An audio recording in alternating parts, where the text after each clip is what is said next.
अस्सलामु अलैकुम वरहमतुल्लाहि वबरकातुहू। मोमिन नबी मुकर्रम सल्लल्लाहु तबारक व तआला अलैहि वसल्लम के फरमान का मफ़हूम है कि मोमिन का आईना है। आईना क्यों फरमाया? सुभान अल्लाह, इसमें क्या नुक्ता है?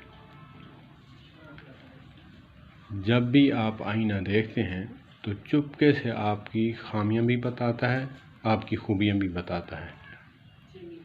आपके बाद दूसरा बंदा आए देखने तो उसको आपकी ना खूबियाँ बताता है ना आपकी खामियाँ बताता है। तो इसीलिए अगर आप मैं मोमिन हैं तो किसी दोस्त अजीज़ या किसी पड़ोसी की खामियाँ हैं तो उसको बुलाकर मोहब्बत से बड़े आसान अंदाज में उसको आगाह करें।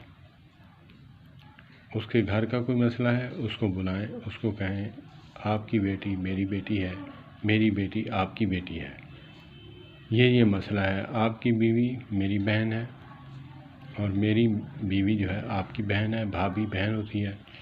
तो हमारे घर एक घर हैं, हम पड़ोसी हैं। बड़े दर्द और मोहब्बत से उसको बताएं। अगर आप मोमिन हैं, सुभान अल्लाह, आप साल के बाद ही आएँ, आईने के सामने चेहरा रखें, खड़ा करें, आपको ये नहीं कहेगा कि आप साल के बाद आए हो, ये बात नहीं है। आपको खूबियाँ भी बताएगा चुपके से और आपको खामियाँ भी बताएगा, अपना काम करता रहेगा। तो इसीलिए हमें आईना बन जाना चाहिए। अगर हम मोमिन बनना चाहते हैं तो मोमिन की निशानी नबी मुकर्रम शफ़ीउल मुज़निबीन आका नामदार हबीब किबरिया हज़रत मोहम्मद करीम सल्लल्लाहु अलैहि वसल्लम ने फरमाया कि मोमिन का आईना होता है। अगर हम मोमिन बनना चाहते हैं तो मोमिन के लिए आईना बन जाएं। आप आईना बने। आईना जो है वो खूबियाँ बताता है, आपको ही बताता है, खामियाँ आपको ही बताता है।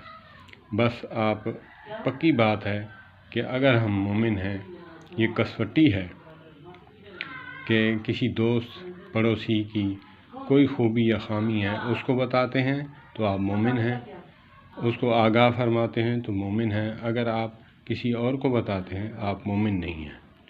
ज़ुबान से लाख बार कहते रहें, मोमिन वो होगा जो नबी मुकर्रम हमारे प्यारे नबी हज़रत मोहम्मद सल्लल्लाहु अलैहि वसल्लम ने जो कसवट्टी दी है उसके मुताबिक हम करेंगे तब मोमिन होंगे। अल्लाह पाक हमें पक्का और सच्चा मोमिन बनाए। वस्सलामु अलैकुम वरहमतुल्लाहि वबरकातुहू।